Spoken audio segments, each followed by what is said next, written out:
Taste the Daily.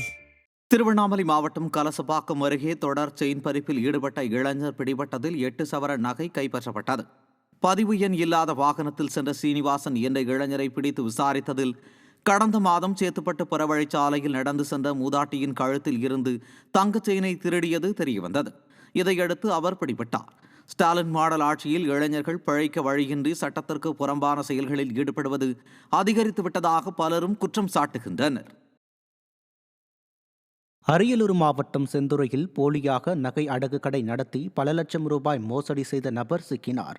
நங்குணம் Thiruvalluvar நகரைச் சேர்ந்த இந்திரா என்பவர் தனது 9 சவர நகையை குழுமுறைச் சேர்ந்த ராமு என்பவரின் கடையில் குறைந்த வட்டியில் பணம் தருவதாக கூறியதால் அடகு வைத்துள்ளார். இதையடுத்து இந்திரா அடகு வைக்கப்பட்ட நகையை மீட்க பணத்துடன் சென்ற நிலையில் அங்கு கடை மூடப்பட்டு இருந்துள்ளது. விசாரித்ததில் அவர் அடகு வைக்கப்பட்ட நகைகளை எடுத்துக்கொண்டு சென்றது தெரிய வந்ததை அடுத்து தலைமறைவாக இருந்த ராமு சிக்கினார்.